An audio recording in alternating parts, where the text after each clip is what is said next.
Débutons cet épisode par un petit voyage en Asie. Vers 1150, un certain Temujin unifie les clans mongols par la guerre et la diplomatie, et le Kuriltai, l'assemblée des nobles, lui donne le titre de Chinggis Khan, c'est-à-dire souverain universel, titre qui est parvenu en Europe sous la forme de Genghis Khan. Il met en place un code de loi, une administration, et il soumet deux des royaumes qui se partagent la Chine, ainsi que plusieurs royaumes d'Asie centrale. À sa mort, ses successeurs partent à la conquête du monde et lancent des armées dans trois directions, en Chine, au Moyen-Orient et en Europe. En 1240, ils finissent de soumettre les principautés russes, et ils entrent en Europe de l'Est. En parlant de Moyen-Orient, est-ce que vous avez déjà entendu parler des croisades? Non, mais parce que là, on arrive à la sixième du nom. En 1215, Frédéric II monte sur le trône du Saint-Empire et il a promis à son couronnement de reprendre Jérusalem. Très cultivé et ouvert d'esprit, il a plusieurs amitiés dans le monde musulman, dont Al-Kamil, le sultan d'Égypte. Comme ça plaît pas trop au pape et qu'il traîne un peu les pieds, il se fait excommunier, mais il part tout de même en Terre Sainte en 1228. Chez les musulmans, c'est la guerre civile. L'empire ayoubide est divisé entre trois frères qui se font la guerre, les sultans d'Égypte, de Damas et de Harran. En échange de sa neutralité dans le conflit, Frédéric II obtient du sultan d'Égypte la rétrocession de Jérusalem et de ses environs aux chrétiens, à condition d'abattre les murailles et de conserver les lieux de culte aux musulmans.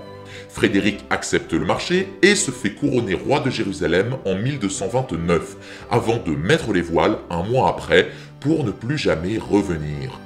Jérusalem est donc reprise, mais ce n'est qu'un cache-misère. Sans muraille, la ville sainte est à la merci du premier venu, et sans roi résidant de manière permanente, les États latins sont désunis. Comme il n'y a personne pour arbitrer les conflits et définir une politique commune, le pouvoir est déchiré entre les puissances locales qui ne s'apprécient pas fortement. Et pour couronner le tout, un nouvel acteur entre en scène. Les armées mongoles approchent. Enfin, on va s'intéresser de près à deux acteurs dont on n'a pas encore trop parlé, l'empereur du Saint-Empire et le pape. Les deux sont censés tirer directement leur pouvoir de Dieu. L'empereur dispose du pouvoir temporel et le pape du pouvoir spirituel. Mais lequel a le dessus sur l'autre? Jusqu'aux alentours de l'an 1000, c'est le pape qui pouvait s'en vanter. Mais à ce moment, les empereurs reprennent du poil de la bête et affirment leur autorité. En réaction, à la fin du XIe siècle, les papes Léon IX et Grégoire VII mettent en place la réforme grégorienne, qui leur rend une certaine autorité dans de nombreux domaines. Et là vient l'empereur Henri V, encore lui, qui meurt, et il y a division sur qui va lui succéder. Il y a des princes qui considèrent que le pape doit dominer, et d'autres que c'est plutôt le rôle de l'empereur. Le champion des papistes est élu, mais il meurt, et c'est Conrad III, le champion des autres, qui monte sur le trône et fonde la dynastie des Hohenstaufen. Son successeur, Frédéric Barberousse, fait notamment la guerre au pape en Italie avant de mourir sur le chemin de la troisième croisade. Et là, on arrive à la période de Saint-Louis. Frédéric II est pas trop content de s'être fait excommunier, et il bataille en Italie avec les papes Grégoire IX et Innocent IV. C'est à ce moment que l'opposition sourde entre partisans du pape et partisans de l'empereur se cristallise en Italie. Les puissantes villes et les grandes familles qui dirigent la péninsule se mettent d'un côté ou de l'autre. L'Italie du Nord est alors déchirée par le conflit qui oppose les Guelfes, les partisans du pape, aux Gibelins, les partisans de l'empereur.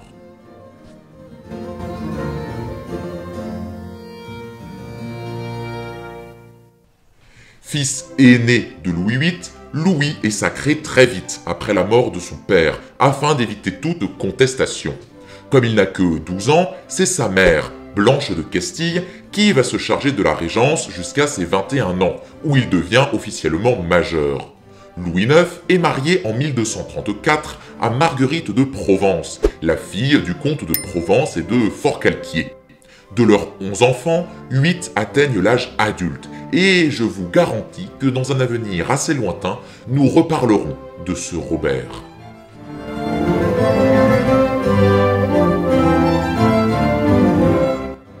Louis était roi de France de 1226 à 1270.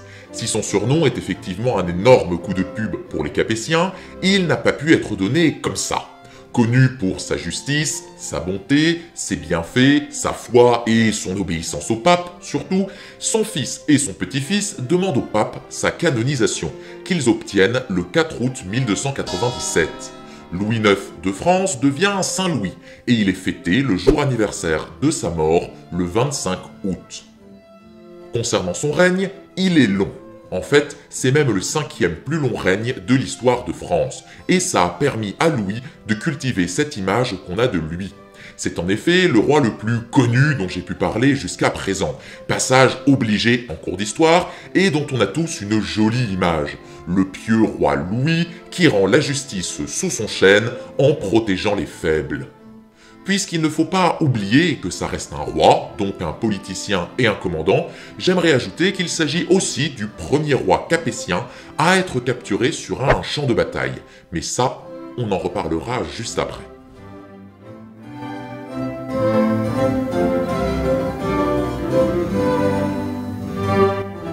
La régence de Blanche de Castille ne commence pas aussi facilement que Louis VIII l'aurait espéré. De nombreux seigneurs, dirigés par le puissant comte de Bretagne Pierre Ier, se rassemblent pour tenter de grappiller du pouvoir. Face à eux, Louis et Blanche ont le soutien du comte de Champagne, de Hugues X de Lusignan, comte d'Angoulême et de la Marche, et du comte Ferrand de Flandre, le fameux rebelle de Bouvines qui, libéré, se fait fidèle soutien de la couronne. Les barons rebelles essayent d'abord d'enlever le roi pour le manipuler à leur guise, puis décident de calomnier la régente et s'en prennent aux terres de Thibaut de Champagne. Louis finit par prendre les armes et réussit à les calmer. Suite à ça, le traité de Mauparis est signé en 1229 par le comte de Toulouse Raymond VII. Celui-ci prête définitivement allégeance à Louis IX, cède les vicomtés de Trencavel au roi, et le traité impose le mariage de Jeanne, l'héritière de Raymond, à Alphonse de Poitiers, le frère de Louis IX. De plus, le marquisat de Provence, autre terre des comtes de Toulouse, passe au pape. Les choses semblent alors se calmer, mais pas tout à fait. Hugues X retourne sa veste et il forme la Ligue des seigneurs de Poitou pour s'opposer à Louis IX, et il appelle à son aide Henri III d'Angleterre. C'est la guerre de Saintonge. D'abord, l'hoste royal se frite avec Hugues X, puis avec le roi d'Angleterre débarqué qui est battu à Taillebourg en 1242. Enfin, il fait un crochet par le comté de Toulouse parce que Raymond VII se décide à faire un baroud d'honneur, avant de faire amende honorable quand il se rend compte que tout le monde le lâche. La guerre s'achève officiellement avec le traité de Paris de 1259. Par ce traité, Henri III reconnaît toutes les conquêtes de Philippe Auguste et se voit en échange confirmer la possession du duché de Guyenne, pour lequel il est vassal du roi de France. Entre-temps, Louis IX a profité des trêves signées pour partir faire la 7e croisade. Comme pour un pique-nique du 1er mai, Louis IX part avec toute sa famille vers le port d'Aigues-Mortes, dont il a fait réaliser peu de temps avant les célèbres remparts. Il a avec lui sa femme, ses 3 frères et Raymond VII de Toulouse. Dans la même optique que la 5e croisade, l'armée débarque en Égypte et prend la ville de Damiette. Elle part ensuite assiéger la forteresse de Mansoura, mais se fait repousser et Robert d'Artois meurt dans la bataille. Malade, affaibli, l'armée se fait battre à la bataille de Fariscourt, qui met un terme à la 7e croisade. L'armée française est faite prisonnière et Louis IX est capturé. Marguerite de Provence réunit en vitesse la rançon et Louis IX, libéré, part faire son pèlerinage en Terre Sainte avant de revenir en France. La croisade a été un échec, mais la visite de Louis en Terre Sainte a au moins aidé les États latins à se ressaisir et à se ressouder. Malgré cette défaite, Louis remet le couvert en 1270. L'Égypte est alors aux mains de Baïbar, un officier mamelouk très puissant qui est devenu sultan à la place du sultan.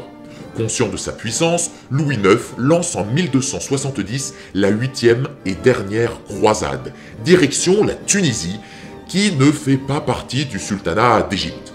Quelle que soit la raison qui a poussé Louis IX à choisir le sultanat hafside comme objectif, son armée prend Carthage pour s'en faire une base. Une épidémie frappe alors l'armée et le roi, affaibli par le scorbut et par des schistosomes, contracte le typhus et il meurt le 25 août. Les croisés s'en vont 2 ans plus tard après avoir soumis le sultan à un tribut, mais cette expédition marque la fin définitive des croisades en Orient. Louis IX accomplit beaucoup de choses dans de nombreux domaines pendant son règne.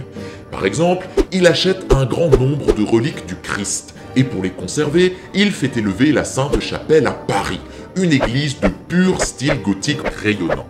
Une architecture qui prend son essor pendant le XIIIe siècle. Pour l'éducation, c'est lui qui fonde l'université de la Sorbonne, avec son chapelain, Robert de Sorbon, qui lui a donné son nom. Comme son grand-père, il met de l'ordre dans l'administration royale. La grande ordonnance de 1254 remet les pendules à l'heure pour les baillis et les sénéchaux. En 1261, conformément aux souhaits de l'Église, il met fin à l'ordalie. Vous savez, c'est le fameux jugement divin, où seul l'innocent aidé par Dieu peut triompher du feu, ou survivre au combat contre Grégor la Montagne. Accro à la pureté, il fait condamner la prostitution, les prêts à intérêt, les jeux d'argent et les blasphèmes. Si on regarde du côté du fric, pour accroître son autorité, il fait une réforme monétaire. Les pièces de monnaie frappées par le roi ont le monopole de la circulation, et il est strictement interdit de les contrefaire. C'est d'ailleurs Louis IX qui met en circulation l'écu, la plus célèbre pièce de monnaie médiévale. Louis IX meurt de maladie le 25 août 1270, à l'âge de 56 ans.